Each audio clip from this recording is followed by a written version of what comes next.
Booyah. Booyah, baby. Booyah. Absolutely. We have got our, at this point, old friend of the show, Yeah. Big Al Morris, on here at ATA. No, Not God, not ATA, Jesus Christ. We were just talking the Western about Hunt Expo. Well, we were just talking about it, ATA. Yeah. That's where we first met, was That at is. the ATA show Micah in and I met you, Indianapolis. Yep. and actually we met you like very first morning. That was Fox Pro had a booth right Yeah. at the very beginning there. Yep. And we walked by, and Big Al standing there, and we talked to you for a little while about the 360, the X48. And here we are a couple years down the road, And it's still finally- talking about the Yeah. X360, Yeah. and it's coming, boys. Yeah, you've been You've seen taking the it out. video. You've been taking it out, haven't you? Oh, yeah. Taking it through its paces and Guys, everything. it's pretty special. Is it? It's heavy, it's big, but it's everything you see. It's got 7 Right. speakers, surround sound. That X360 surround is special. That ultrasound is special. Yep. When you play growls, when you play MFK Pound Town on an X360, guys, it'll make the hair on the back of your neck stand up. It's got that. I mean, Real it sounds. guttural growl. It does. sounds like It does. Tori Awesome. Cook's coyote is standing 2 feet away from you, lighting you up. A little So, bee. Little yeah. bee.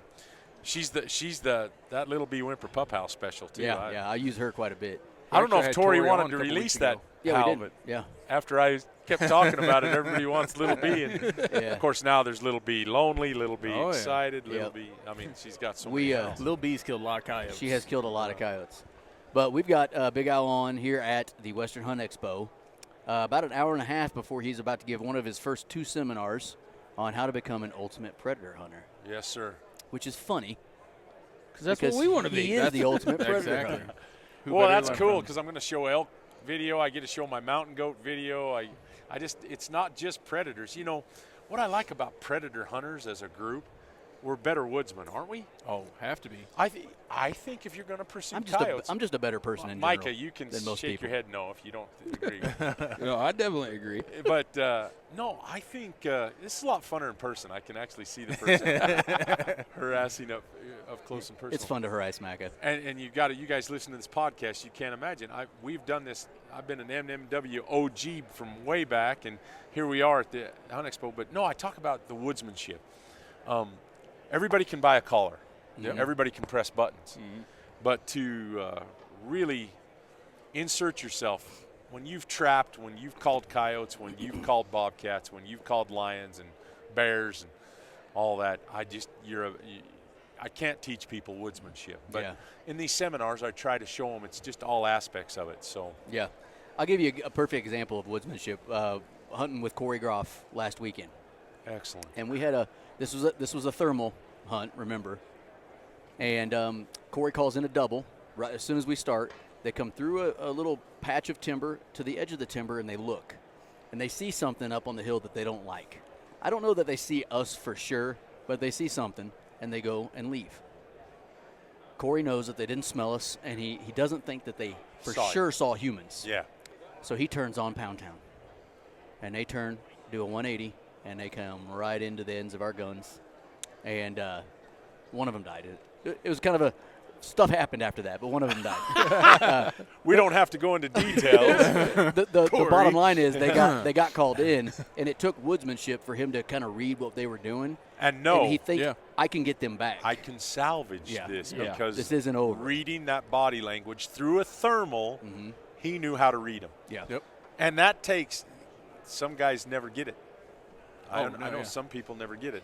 I get that drop in my in my throat every time I see a coyote that it takes a second to get that brain back, your brain back. You know, you're sitting there, you're like, oh wait, think. Yeah. You know, Yeah. it takes you a second. What's he doing? So. Yeah. There's a natural rhythm out there, guys. And I know you insert yourself and you try to – a perfect example of it is when you guys go turkey hunting. And there's this, what's the first thing when that sun's coming up and it's just pitch black and there's nothing, what's the first thing you hear in the morning? A songbird or one of them birds waking up, coming to life. There's a rhythm. And then all of a sudden, if it isn't the first bird that spoke, that old gobbler somewhere just goes, today's going to be that day. I'm going to romance a few hens. Gonna be a good day. They're going to crack off that big. And then you insert yourself in there, and there's a time and a place. Yeah. Some guys, they hear that hammer, and they want to go right to that box or that slate or that Right. diaphragm. And man, sometimes I think it's better to just listen Patience. and let the animals tell you what they want to hear.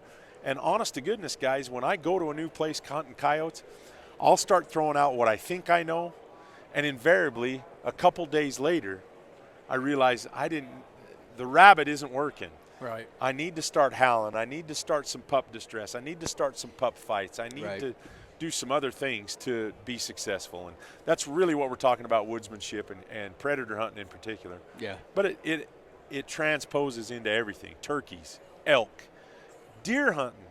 You guys go into your tree stands. You're waiting for that big deer.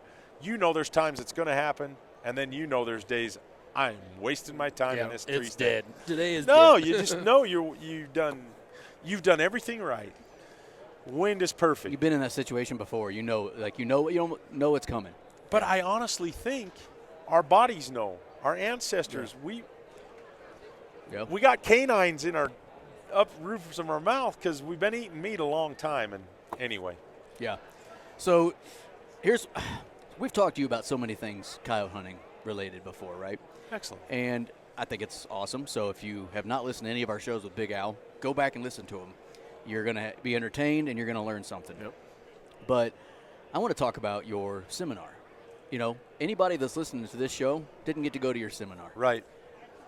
What are some things, like when you're asked to do something like this, you know, you're doing 2 different seminars, one today, Friday, and one tomorrow, Saturday. When you're asked to do something like this, what are some things you think about? You've got, what is it, like an hour and a half? Hour. You got an hour to talk to folks. I've got 60 minutes to cram a lifetime. Oh, Yeah. my God. So Can you what imagine? goes through your mind? That's got to be Well, You know, so- what do you kind of prioritize? What I've noticed is the first thing goes through my mind is what mood am I in? what do I want to put these people through? Because do I want to take them on a ride? Do I just want to do the standard? I just want to yell at them. Yeah, well, no. Hey, you know, we have good days and bad days, just like everything else out there. And the vibe, when you come to an event like this, or even Harrisburg last week. Right.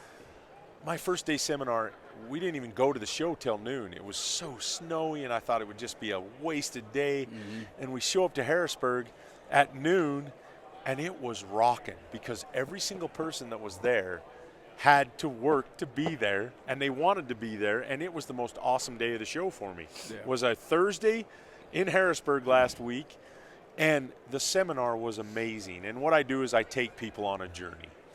And the first thing, and I've told you guys this before, time waits for no man. That's right. So I want to take people on a journey. I want you can walk. Here we are at the Western Hunting Conservation Expo. What are there? 500? Oh, there's a lot. At least. A lot of booths. How many outfitters and guides Lots and of them, fishing destinations are here? You know, Mike Habel's over here. He's got huntingafrica.com.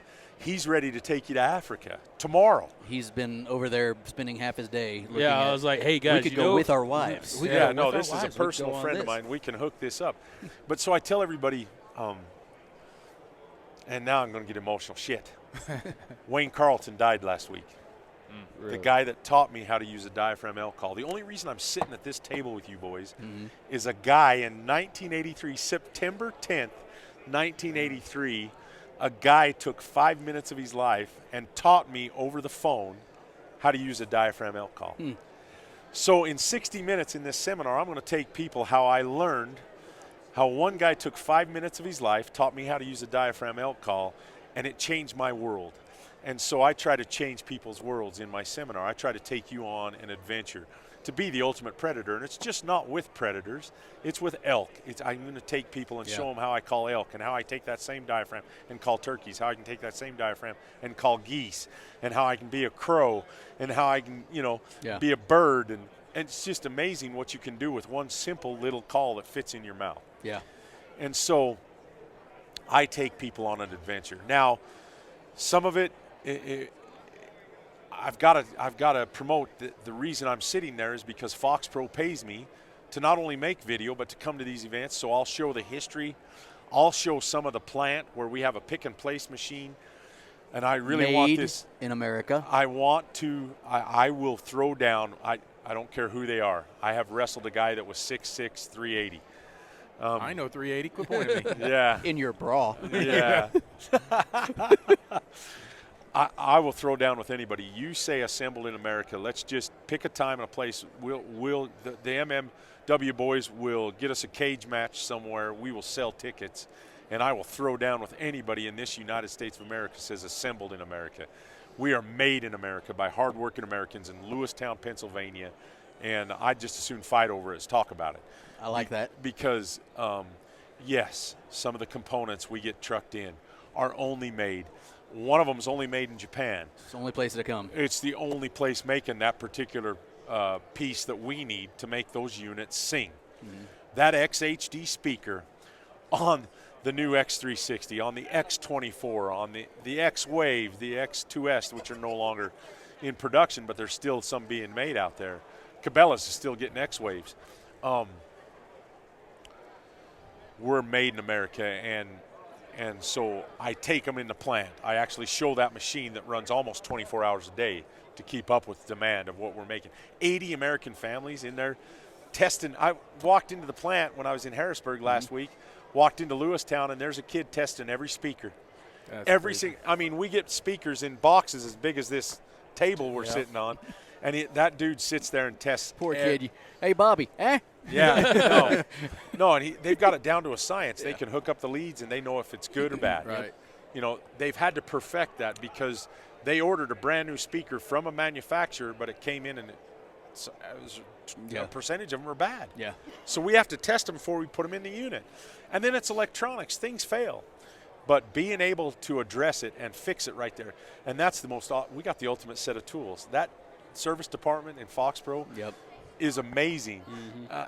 I'm pretty sure they could build a Corvette and make your Foxborough run at the same time because those guys are so prideful in what they do. American pride. Isn't it awesome that we have a president that's going to get us back to having some American pride? That American exceptionalism is coming back.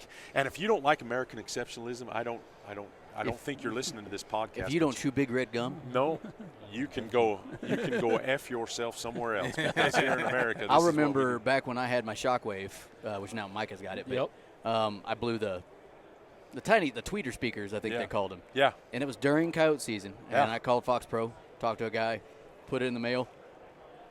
6 days later, I had it back, fixed. Awesome. You know. And can't answer more. You can't really. No. I mean, and the bottom line is, if you say that with a Lucky Duck or an Icotech or one of those made in China, you know what they might do? They'll probably send you another unit because they're so cheap and so cheaply made that it's cheaper to send you a new unit than it is to try and fix the one that's broke. Yeah. And I really would like to know how many returns versus how many new sales versus people they just give people stuff to try and keep them quiet about. Oh, don't tell anybody that broke because but at Fox Pro, send it in, we'll fix it. And it doesn't matter. Once we got 5-year warranties, 3-year warranties on every box. But when that's up, we'll still take care of you because you're still family. You're still bought a unit, and we still want to make it right with you. Yeah, I think Austin, his finally blew some speakers in his old call. He sent it in, and they hooked him up with the newer speaker that they had that would work for him and stuff. They've already upgraded that speaker and put that speaker in his unit. Yeah, and like I said, I remember talking to you 3 years ago at ATA, and I'm like, I'm just going to wait and order that X48, and I didn't. I called Tori at MFK. I was like, hey. Hook me up. Loaded X24, how much? And he tells me, I'm like, okay, just do that. And to this day, I'm still happy I did that. Have you regretted one second of that? No. And I'm hearing these guys talk about $14.99 for an X360. Are you out of your mind? Well, no, wait a minute. 7 speakers, unlike any unit that's ever been made. It's going to do things that no other unit can do because there is some ultrasonic sounds out there from Chinese-made companies, but it doesn't sound as awesome as it does out of an X360. But how much did your thermal scope cost? Yeah. Hey, my wife might listen to this. Let's keep this. But here, you're going to balk at $14.99, and the only reason you're ever going to get to use that thermal scope on that rifle. Now, hey, I tend to like them $5.99 Rugers, Gen 2s. Dude, there's nothing better. Nothing wrong with that. And you put that 4,000 to 18,000. It doesn't matter, but you put that on top of that, and you put it on a Fat Boy tripod. Now, I don't know how much money you've got in gun, thermal, and tripod, but it's way more than the one thing that is going to make sure you're successful, and it's that Fox Pro collar ringing out Fox Pro and MFK sounds. Yep. And anybody who bitches about that, are you really driving a Ford or a Chevy, or are you just trying to buy the Nissan because you think it's cool? It's kind of the same argument people make with broadheads. Like, they'll spend $1,500 on the bow. They'll spend, $300 on arrows. They'll spend all this money on fletching and releases, and then they want to put a $10 broadhead on the end of it. Yeah. And I'm like, not that it won't do the job. No, but and those broadheads are good. The Cabela's That's brand. what they squawk the most at is, these broadheads are too expensive. And you're like, wait a minute. I've always told everybody, if you just screw a Grim Reaper, and I don't care which one you choose, if it's a Grim Reaper on the front of your arrow, you'll be just fine. And there's guys that say, I've had to shoot those. Mm-hmm. That's what I thought. Yeah, no, that's my jam. But, yeah. I shot the first elk with a 3-blade Spitfire from NAP because my roommate went to work for NAP. But I shot the first elk with a 3-blade Spitfire in 1995. Wow. It's been a minute. So that was the first mechanical elk that I know of. And I'm sure there was a couple others sooner than 85. Might have been a couple in 83 or 84, or 93, 94. But 1995, I shot that first 3-blade mechanical Spitfire elk, opening day of Colorado elk season. That's why I know it's probably the first one, because I shot that elk the first 10 minutes of Colorado elk season that year. August 28th or whatever that day was. So we haven't talked coyote hunting with you for a while. We released an episode with you a few weeks ago, but it was a classic episode we had done years ago with you, which was still valid, which is great. Awesome. That's why we released it. Dude, people want to know, like, oh, you guys a good coyote episode? I'll go back and find his coyote episode that we talked about coyote calling, and here, listen to this one. So I'm curious. I'm guessing I know the answer to a lot of this, but let's talk about your setup now. So what are we shooting this year? Have you keeping with the same thing that you've kind of really always shot? And you guys know, the Ruger Gen 2 is the new deal. He's got one. Still putting the Leopolds for the day scopes. We're now with knock picks, which I still don't have a knock pick, so that's a long story, but we understand it. I'll get one, and that'll be my night scope, and it'll be on a Ruger. And the new thing for us is the Fat Boy tripods. I'm running that night. I say this lovingly, Fat Boy, you are going to make me a day pod because I'm tired of packing my night pod in hundreds of yards to a day stand when I need a more compact. But I really think Fat Boy's working on it, and they know they need to come out with a kick-ass day pod. I really like tripods, guys. There's no reason to run bipods. Man, I'll tell you, when you have a tripod option. Obviously, if anybody knows anything about Fox Pro, they know John Collins is an amazing guy from Fox Pro, and he used the Swagger bipods for years. I don't know if he still does, but for years he used the Swagger. And I bought that Swagger bipod, I don't know, a year and a half, 2 years ago, and I just couldn't get when I say comfortable, I mean, with moves. Yeah, it moves. Yeah, and so I just never felt like I was solid. And my problem was it never stopped moving. Yeah. And it's not a knock. Right back to my tripod. It's not a knock because there are guys that swear by the Swaggers. Well, and John even says you can't go out there hunting your first time with it. You got to get used to using that thing. And it just is. It's an acquired. It's acquired thing. Yeah. It's like taste. And prior to that, I'd been running a tripod system that I thought was perfect. And I didn't realize I'd been running that tripod system for about 12 years. Yeah. And then when I had to go to a bipod system, I realized how much I hated. I always ran a Harris back in the day. When I won those world championships, I can still show you my one gun. It's a Remington 788 box magazine 223 with a Leupold scope on it, and it had a Harris on it. Still has the same set of Harris that I actually took a Montana decoy pole system out of it, and it matched up perfect with the Harris bipod system, so I could extend those legs about 12 inches. So when I sat my big frame on the ground, it put that up where I needed it to be. I'll be darned. Right the problem was, even when it was condensed, the three arms were condensed, it still stuck out past the barrel about 6 inches. Oh. And one day, I was leaning on a fence, and that leg on the bipod, I hadn't deployed them. They were still up, and it pushed that leg over in front of my barrel. So when the coyote's at 70 yards, Garvin's got one at 20. This is a world championship. I pulled the trigger. My face is bleeding. I've got shrapnel. I think my gun just blew up. Right. And it was the rubber pod on the end of that exploded. cost us a coyote. It so unraveled Garvin, he didn't even shoot at the coyote at 30 yards. And he looks at me and goes, did you hit your coyote? And I'm like, no, I'm bleeding. He says, I don't care. Next time you shoot a coyote out from under me, don't miss. Like a true hunting partner. Oh, yeah. No, he lit pissed because we're in a world championship, and boys, he cussed me out a few weeks ago. Yeah. No, boys, 13 won it. We showed up with 13 10 minutes after the team that won that year. We took second. Had I killed that coyote, had Garvin killed that, we would have won. Now, here's the other kicker. The last 2 stands of the day, no place to hide the truck. I dropped Garvin. He called in 6 coyotes in 2 stands, never pulled the trigger, never got one of them killed. Damn it. He's sitting on stand, 3 coyotes. I said, we got to go. We have 90 minutes to go 90 miles. I do not have time for you. I said, I'm going to be speeding now to get us back to Elko. He's like, I'm making the stand. We know there's coyotes here. So he jumps out by a telephone pole on a corner of a road. I drive away about 300 yards. I go, you got 5 minutes. All of a sudden, I see this lady driving by me towards Garvin at this telephone pole. Garvin's sitting at this telephone pole with his back to the telephone pole. There's a 3-way, the road I'm on, and then there's a road going the other direction. Garvin's on a telephone pole looking out in this big sagebrush flat. Here comes a triple rolling into Garvin. He's getting his gun up, and all of a sudden he hears a car rolling up. He looks, and it's a lady in a Suburban. She pulls up and stops and opens a map. Oh, no. Those 3 coyotes stop. He doesn't want to shoot because she is right there, 10 feet. Yeah. And this is back when? This would be 2005. So you weren't suppressed? No, not at all. Yeah. No, so we didn't even. That would have been a loud shot. Hell, we didn't even have earplugs back then. We No. were shooting. That's what did you guys say? Anyway. So the lady looks at her map.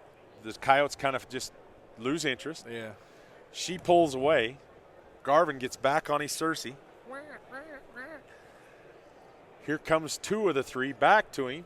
They're at 150 running hard when I skid to a stop next to Garvin because we got to go. Oh, shit. He's like, son of a – dude, there they are. And I'm like, I see coyotes just wheeling and running. And I mean, I was hot. I come in hot because we got to go. And he's like, I cannot believe that just happened. Gets in the truck. He is lighting me up. I said, we got to go. We're pulling out. And he looked out. And I go, that's where that triple was, we howled. And he goes, let me out. And I'm doing 15 miles an hour. Garvin just bails out. I'm like, shit, you got 3 minutes. I pull up the road 300 yards. I'm sitting there. I look. Here comes a triple rolling into Garvin. He doesn't see him. Oh. They're rolling in from the straight west, and he's looking straight south. Here comes a guy out of the – I'm in this – I have to move. I start my truck up. The coyotes look at me. They're headed to Garv. I don't dare get out and shoot because this guy – I'm on a public road. The guy – I pull out of his way. He turns the tractor and then turns in right where Garvin's calling. And then all of a sudden you see him go, oh, wrong road. He backs up. The coyotes had turned to leave. I didn't see the coyotes anymore. Farmer's driving away in the tractor. I give it another minute or 2. We are it's go or no go time. Right. We're not going to make it back. or you're done. I fire up the Toyotas, peel around to go pick him up. He called, and all 3 were coming back to him when I pulled up again. We pull in. We pulled in with 2 minutes left to check in. Those guys with 13 pulled in 10 minutes ahead of us. We lose a world championship by 10 because minutes. of timing? And one first team in with the most wins. Gotcha. And if any other contest you either is needed to shoot one of those or you should have left. Well, there's a lot of theories there. Sure. But what's really bad is when I hit pavement, I got that truck up to 89 miles an hour when the guy hit me with these lights. Oh. Pull over. God's witness, I jump out and meet him at his door. And he goes, let me guess, World Coyote Calling Championship. I went, yes, sir. Oh, shit. Team in front of you had 8. They were doing 110. How many you got? 13. I said, we got 13. He goes, you think you're going to win? I said, not if you detain me more than a minute. It depends how long it's going to take. I said, I'm getting to Elko, and I got to be there by 3 o'clock or 2 o'clock, whatever time it was. And he looks at me and goes, you better hurry. He says, I'll be fast. That's he nice. wrote me a ticket for 85 in a 55. Oh, gosh. And I think he knocked it down to 79 or whatever Still hurts. it was. Yeah. Oh, yeah. Still hurts.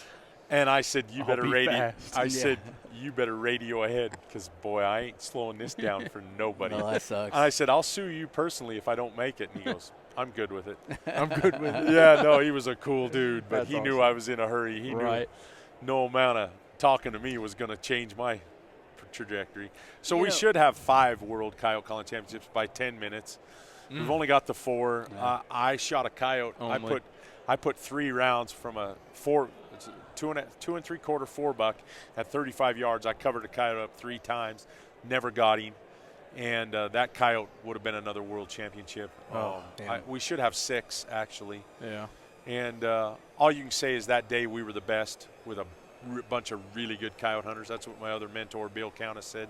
All you can say is you're the best. But what I like is there's only 2 guys alive with 2 world championships, and that's Bill Countess and Jeff Nemnich. And kudos to those guys. To have 2 world championships is special.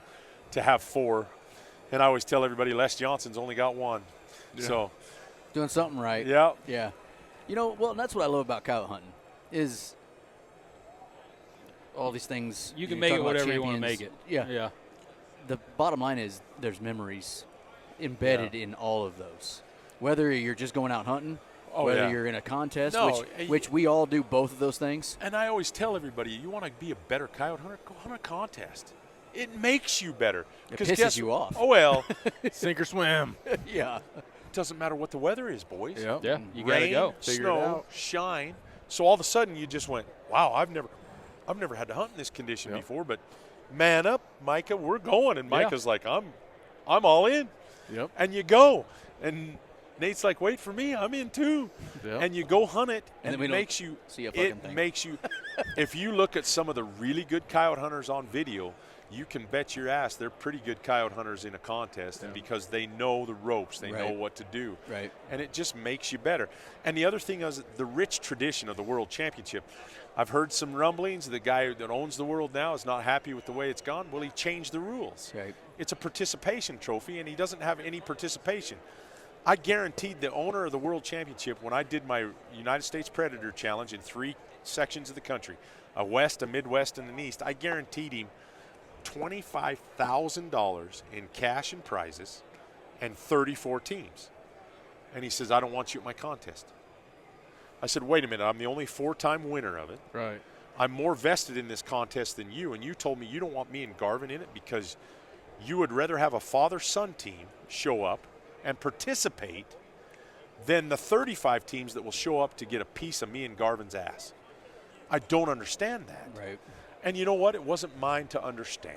Sure. And I don't have to like the guy. I don't even have to say he has a good contest. He changed the rules from first in with the most. Whoever kills the most daylight coyotes in a day and a half is the best coyote hunter. And how they manage their time to get to check-in 10 minutes ahead of those guys and win it was better time management than the guys that lost team. by 10 minutes, right? Yeah, the most coyotes, the fastest. They were a better team that day. Right.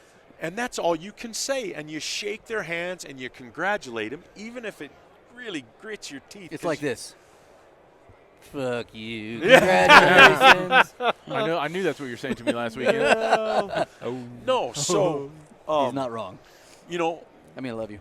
Me and a guy in Nebraska had our differences, but he showed up and won 2 world championships. And so, you know, what can you say but shake his hand and say, congratulations, you were a better man that day. Yep. But I'm glad I got 2 more than you. I'm 4 times. Does that mean I'm twice as good? That's what I'm going to tell everybody. And you're listening to this podcast. That's what everybody's going to be calling Jeff. Did you ever know Morris? He's twice as good as you. So, okay, going back to your rifle setup. So it's a Ruger still. Yep. What caliber are you? Guys, this year's the year of the 243. Dude, that's what I went with. So he went with the. Why not? Yeah. 243 got the Predator. 87 grain. There's a video going Isn't that on. what you're shooting? The 87s? 90s. 90s. 90s, okay. doesn't matter. What are you shooting? Winchester, actually. Though I was shooting the Super Performance. Kick I him tried, out of that chair. And they Kick him out of the chair. I need to tinker with because I. No, you didn't like the grouping. Yeah. So you went with the So Winchester actually, silver tips. I had some old. He had some old ones because I literally just got the gun a few months ago. So yeah. Why mess with perfection? Right. So which ones? I'm curious which ones you're shooting. 87. The 87. Yeah. 100 Super performances or No. No, they're Custom. okay. Custom. It's the custom ammo line that Little has lighter the load, 87 yeah. grain. It's the 87 243. Yeah. But you're going to see a video drop tomorrow on Fox Pro Hunting TV. Well, just watch what that 243 is doing to those Arizona coyotes. It's just money. Yeah. And then I shot the 243 in Canada, 17 coyotes in 2 days. I mean, it's perfect. Everything about it's perfect. Suppressed, unsuppressed, doesn't matter. And 243 ammo is in every backwoods country store across this country. Yep. It is perfect. Now, it isn't the 6.5 Creedmoor. It isn't as gassy as the 6 Creedmoor. It isn't the 22 Creedmoor. It isn't the 6 Arc. It isn't I've got 3 of those 4. It's a killer, though. It's a killer. Though. Yeah. It is a proven. It's a proven commodity in the rifle space. You want a coyote to hit the deck the first. You pull that 243, and the first thing hits the ground is their chin. We were just talking about this. So I've got I think you're this works, but I've got a Christensen MPR. I love that rifle. Perfect. It's a 223 though. It's perfect. Nothing wrong with that. But I was talking to the guys and I said, I've got that. I've got a 6 Arc. I've Creed. I've got a 6.5, but I don't have it for coyotes. That 223 is probably going to sit a lot. I said, or I could sell that and go buy a 243. And that's probably going to be what I do, because I just don't see myself any day that there's any wind running that 223 with the drift that's going to give me with a little bit of wind compared to that 6 Creedmoor or whatever. So that 243 that Micah just bought, and then I have their Gen 1, the You've Ruger got the American Gen Predator 1, with the 16.25-inch barrel. Shit, I love that. I mean, it's easy to swing for. I'm a bigger guy, but still have smaller guns. Well, last year you guys saw me shooting that Ruger Talo exclusive, the proof carbon barrel on. That thing's slick. Guys, I'm telling you, it's $1,800. I was just looking. You can still buy that Ruger semi-automatic 223 with the proof barrel for $1,800. I think it's the best money you'll ever spend, because that is the most accurate AR I've ever owned. Yeah. But YouTube frowning on our Fox Pro Hunting TV page. So Are they really? They asked me not to shoot as many ARs. Really? That's insane. So here we're bowing to the pressures of and whoever it is that monitors our page hammers us. So now going to the bolts, the Gen 2s, it's not a step down at all. It's different style. Those barrels, that twisted barrel, the sexy stocks on them. Yeah. That Predator with that finish, they've got the green stock with that kind of brown creosote. It's like a bronze. Yeah. Bronze. Yeah, that's what I got. No, that's as sexy as it gets on rifles. And then my 6.5 Creedmoor is that ranch version. But you screw a suppressor on it, the length is perfect, and that 6.5. That 95 grain VMAX is a hammer of Thor. I can definitely see that. No, that's just that is a thing of beauty. Speed and weight together. What's not to love? Yeah, they do. So we have not asked you this question yet, because we haven't talked to you about it since it's really become a thing. We did a show with John last year about is coyote hunting becoming harder. Oh, and there's those folks out there that don't like thermal hunting, don't like the night hunting side of it. Right. And I understand the argument. More people out in the woods educating dogs. Where you hunt, I'm assuming there's thermal season and you can be out there too. Have you noticed a smarter coyote since thermal has been legal in your area, or do you not correlate one with the other? No. I think what I've noticed is night hunting across the board, it's easier to get coyotes to come at night because they feel more secure in their core home areas. Which I question, which they're not a thinking human, but wouldn't you think a dog that can see better would be more comfortable during the day than it would be at night? I think a coyote sees just fine at night. But they're just like us, right? Kind of like with their eyesight. No, their eyesight's way superior to ours, especially at night. Maybe that's why. I always just assumed it'd be better for them during the day. The way their pupil is in their eye, it's almost a night thing. For the cats in particular, right? You know how they've got that slit? That is night vision. The cats are superior night hunters. Right.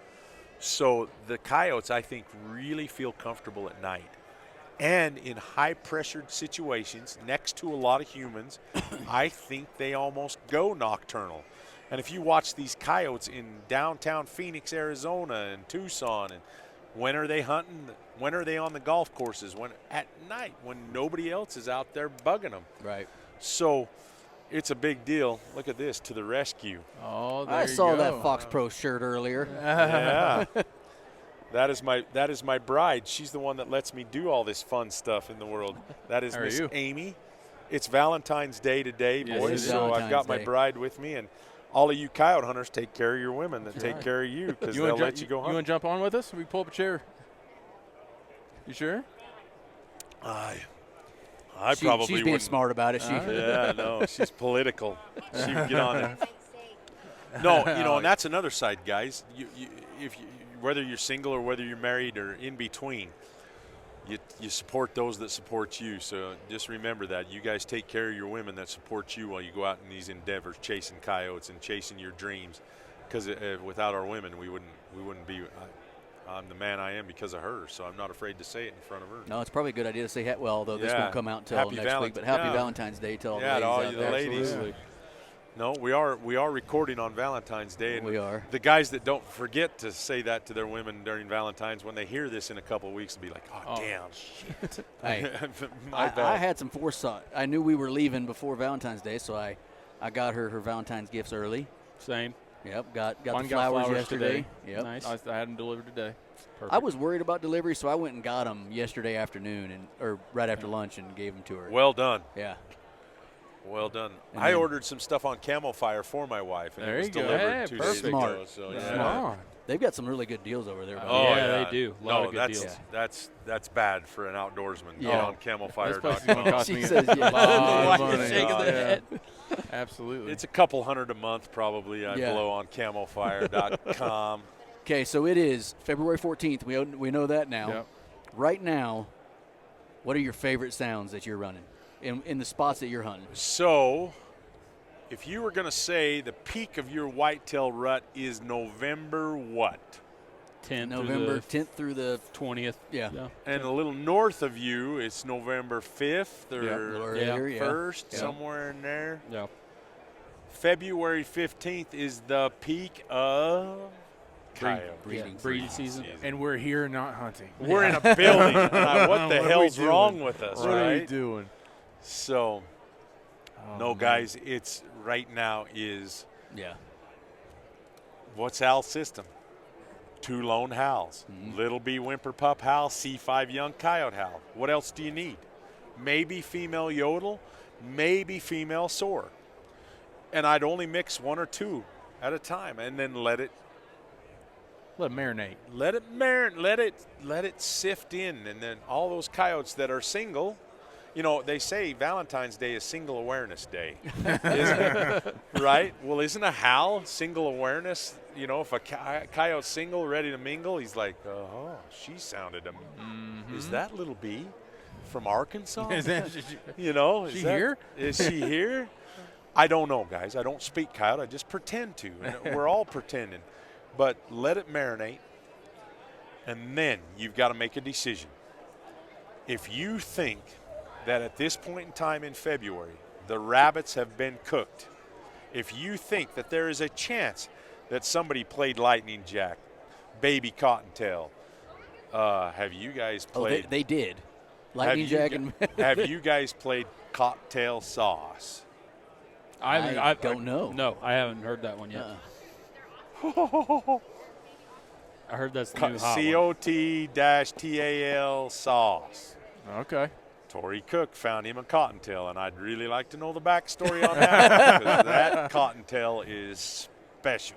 Saucy. It's saucy. And then there's this little term called fire sauce and hot sauce Oh.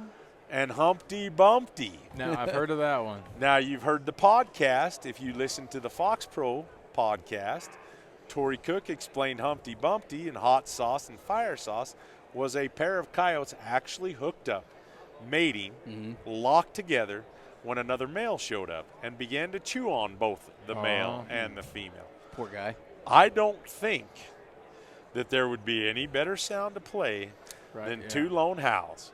I might skip the rabbit. I might not skip 3 or 4 minutes of Nutty Nuthatch, because I'm just telling you, That's boys, a good one. Nutty Nuthatch has been my sound this year. It doesn't matter where I've been, from Alberta, Canada, to Wyoming, to New Mexico, Arizona. I have stomped coyotes since October with Nutty Nuthatch. I mean, I put a lick. From October to now, I think I've got 60 coyotes on video. Oh, wow. So, pretty close. I got 20-some this year already. And 40 before that from October. Just we did That's 17 in a day and a half. And Yeah, that stacks them up. Yeah. But I would go right in this time of year. I want to be 2 pups fighting. Then I want to be that fire sauce, hot sauce, Humpty Bumpty, into some fights, into table scraps and Pound Town. And if you've got a coyote, night, day, doesn't matter, boys. You do the single lone howls. Then you play some distress, or get into some pup distress, then get into some pup fights, then into some of the breeding sounds, into the major fights. And if you will walk through that, it's the same sequence, you know, and you got to give people, some people call them stages, some people call it numbers, whatever. I don't care who you are. There is no better sound library than the Fox Pro library teamed up with the MFK. Mm-hmm. It's the most sounds you can get on a caller. And not that the other guys aren't getting good sounds, but their coyotes are in pens. Tori's coyotes are just, they think Tori's part of the pack. And I'm telling you what, I think his sounds are superior. I've listened to them all. Most of them, there's new sounds coming out every day. I haven't listened to a lot of, Tony's got some new sounds coming out. But at the end of the day, you give me a Fox Pro, loaded with Fox Pro sounds, MFK sounds. Bring that suppressor Oh, boys. I'm seeing some cool stuff This behind is you. I'm my sorry. son, I figured so. Ted Bailey. He runs the production floor at Huxworks. He's the man. And before you guys leave this show, I want to hook you up. That's our next stop. Yeah. You know, we're running Diligent Defense now. Prior to that, we were running Huxworks. Bring me that flow through. Oh, look at this. Oh, sex. Oh, that's She gnarly. pretty. Tell them what you're seeing, boys. We're seeing a suppressor. Oh, there's the one I'm looking for. Which right one's there. this? What's It's it? a 36U. So that'll 338 will glue all them down to 556. Really? So it's 3D Yeah, printed. turn Yeah. 5 on. titanium. Get in there. No, get on there. Start talking. Yeah. Hang on. We got this. We're modifying this as we go. I can't turn it on. You can't? No, not in the middle of the recording. Oh, here. Ooh. I'm just going to hand over. Yeah. Oh, So that's our 36U Taycan. wait a minute. Who are you?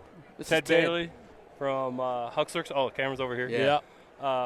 From Huxworks, it stands for Human Exposure Worksite. So we really care about safety, and we're the first in the game with flow-through technology. We really care about the end user, and it started with our military people. We want them to be safe. We've noticed that flow-through technology, keeping those particulates away from the end user, it's long-term good side effects. Yeah. Yeah. So This is the. And he's my son. This is the 80's your side. 762 Ty. TI. Okay. Yep. So, question I have, because I am buying one of these. This Perfect. is happening. Yeah, let's go. I've got 2 ARs Yes. that I use a lot, and they just get filthy Yeah. with my current suppressors. They're gas guns. Yeah, they're going to. How much have you noticed the cleanliness of the gun with the gas moving forward through the suppressor instead of, going back through that adjustable gas block and still, giving some gas back to the BCG? Yeah, that's What do you notice? I mean, have Great. you noticed that? yeah. Oh, absolutely. So it's a great question. So I've got a mag that I run on my coyote rifle that I've used for 5 years that looks like it's brand new. Really? Yeah. So there's Tell them what that coyote rifle is, son. yeah, it's a 2016 World Championship Yeah. AR-15 that I One of the hand-me-downs? Yeah, I gave to my son. son. But so you can pick up your brass that looks like a brand new brass. It's never been loaded. Oh man. And so You can't say that with any other No, I've got facet of I've got a technology. 6 arc right now that I absolutely love for night guns. yeah, And I've got a titanium colored bolt Yes. carrier group, really pretty. except it's always black. Yeah, yeah. Because It won't be I fire anymore. once, and it's just So everything's filthy. we make a 6K can specifically for that 6 arc. Really? Yes, it's phenomenal. It's kind of a sleeper can that we've done. We've partnered with some groups that are starting to use 6 arc and some military. What would you do for like a guy that's got a 22-250 in AR, so it's an AR-10, Yeah. and then I've got the 6 arc and AR-15? You would just use the 30 cal can probably in Or that you, case? or Oh, you the could 6 use arc. 6K can. You could still use that for the 22-250. Oh, yeah, it worked perfect on that Yeah. 250. Yeah. Perfection. And all of our cans are full auto rated. Yep. Super durable, flow through, clean, cleanliness. So like, that's one thing. I haven't reached a point where I've got to clean any of my cans yet. Yeah. Just because all that particulate's flying out the end Well, of the so gun. explain the flow-through technology. I've watched about 4 million YouTube videos. Yeah, yeah. So I understand it, but to like the listener who's, we're sitting here at the Western Hunt Expo. Yeah. So we went from traditional talking about coyotes, now we're talking about suppressors, and I Yeah. love it. Traditional baffle style does certain things. It will hit a block and push back, hit a block and push back, Right. and it holds all of your combustion inside of that suppressor, and it creates a lot of interruption, creates a lot of pushback, blowback. It allows everything to work its way forward, and so it's consistent pressure, consistently moving forward. We've noticed an increase in accuracy in every platform we put this on, which you really can't say. And we know what makes an accurate gun is consistent harmonics, right? So once you figure out your harmonics, that impacts the way it needs to impact. As long as it does it every time, your gun's going to be accurate. Yeah. Our system allows that. So inside of this, they're really not chambers. It's more like, well, I guess Chambers it's like is a an way better way interconnected to, chamber. Yes, it's a way that- better way to put it than baffles because it's not baffles. It's If like you were a a jet kid- engine. Or if you Yeah, were a the kid, way do you it remember goes like the through. little Twists through. the little puzzles you'd have to get through one Yeah. to the other? It's almost like that. Like the gas will make it all the way through. For sure. We have a half cut in our booth, and you can actually Yeah. see all the intricacies of our Right. of our design. And then it's got the ports. I don't know if people are going to be able to see on YouTube, but the gas ports come out the front of the suppressor. And so the gas is ejecting forward. Absolutely. And if you look, it's self-tightening. The way those are Yes. designed, it self-tightens back onto the and muzzle device. with this mounting system that we have here, it's our QD system, you could have one muzzle device on this gun, one muzzle device on this gun. Once you sight in with your suppressor, you can bounce it from gun to gun, and it maintains its accuracy because it's a clocked. It only goes on one way. It tightens at the same spot every time, and so it stays consistent. Yeah. He showed me with my Diligent Defense that Huxworks makes an attachment for my barrel that actually works in a Diligent Defense suppressor. On this can here. Yeah. So it's crazy. It's just funny because we had on our. I didn't know that your son worked for Huxworks. Yep. Because it's been on my list to go talk to you guys. Yeah, my brother, this week. he just got his suppressor, and he was asking me because I've had mine for a little bit. Yeah. Nathan, all of ours, and he runs ARs a lot. I was like, dude, you really need to check out the Hux. Yes. Just from hearing from you guys and just seeing the way it works, I was like, I'm pretty sure Hux is going to. They were our sponsor before Diligent Defense. Right. Huxworks was our sponsor, so I'm intimate with the cans. I've been running them for about 5 years prior to what we are now. And And, of course, then Teddy, that's how Teddy got his job. Is I heard there was an opening there, and he had just lost a job in Logan, Utah, and said, I'm looking. And it was exactly what they needed. That's perfect. And this flow-through suppressor, it's not really made for just like a gas gun. This is made for any bolt or go. Yeah, any platform. So when we started with flow-through, honestly, we were not the quietest suppressor out there, and it all depends on how you measure. And in manufacturing, everybody measures to what the best benefit is for them, right? Yeah. Right. So if you measure at the muzzle, ours will be louder. But if you measure at the end user, that feel of not getting hit with any percussion whatsoever, you can't describe it till you've shot it. You lay those cans next to each other on guns and you shoot them, it feels better. People gravitate to those cans. But that can right there, Pew Science compared it to the Dead Air Sandman was one of the pinnacle cans. Yep. They compared it on an AR and a bolt and said that can matches performance, if not exceeds, Dead Air Sandman performance on a 223. Yeah. So they put that on a 223 and a 308 bolt, and it neck and neck with that Dead Air. What have you noticed with adjustable gas blocks? Obviously, we have no gas going forward anymore. Yeah. Or going. It eliminates the back. need for gas blocks. So I just tell everybody, if your gun worked before you put a suppressor on it, It'll will work. It'll the work exact once you take same. it off. So I have the only 243 AR-10 ever built from Ruger. I wanted one, and one guy built 3 of them, and then 2 of them didn't work, and the one that did, he said, I want that back. And so you said no. Yeah. And I told Jeff Davis used to be my connection there at Huxworks, and Jeff said, bring that gun. And we went up to a range, screwed on a Huxworks, and it ran like a sewing machine, because we had other suppressor companies that we were using, and it would stovepipe every time. Mm-hmm. Put that on, and it ran like a sewing machine. And every gun I've ever put it on, and every gun I screw one on, my gun gets more accurate. Yeah. I've never seen accuracy go down from putting a can on. Yep. So if you have a gun that you like, but it doesn't really shoot, I bet you screw a can on the front of it, it might change that whole harmonics and all that you were talking about. Once you started shooting with a suppressor, you'll never go There is back. no reason anyone should ever shoot a rifle that isn't suppressed. Yeah. And I mean, I could see myself, like, if I was out here hunting an elk in the backcountry with, like, my 6.5 Creedmoor or something. No, we're going suppressed. I guess I could see myself without it, but I don't know. With our mounting system, in put it in the bag? year ago, I had a mountain goat tag in Utah, high Uintas. I killed that thing 16 miles from the truck. About died getting in, about died getting out. Yeah. The beauty of that is you just take your suppressor off while you're hiking. Just put it in the bag. Put it in the bag. Yeah. Because Doesn't of our weigh system, anything. it doesn't weigh 11 anything. ounces. Yeah. Because of our it's system, not you heavy. thread it back What's on, that? and you don't right in lose that your same impact. spot. And I wouldn't risk it on a once-in-a-lifetime hunt. That's a good point. That's a solid point. And so it's super great for that. We do a lot of riding horses in the backcountry, spent some time in Idaho, and it's almost impossible to find a scabbard for a gun that's suppressed. And so you can do all that kind of stuff. That's awesome. Yep. Well, And that's what happens at the Western Hunting Conservation Expo is your son walks by start with with these Big Al, toys. and then his son comes in and big times him. No, It's yeah, just- it's just- No, not at Ted all. Bailey, he's a better I don't man even want than to talk me. to you anymore. I'm talking to Yeah, Ted. no, he's the man. Well, hey, Big Al Morse and Ted Bailey, Yeah. thanks for coming on. Wife, thanks for dealing with everything. And Andy, thanks for going away. Appreciate you. Hey, thanks for coming Andrew's on, the man. fellas. Hey, Thank you. Missouri Woods and Water, Do it.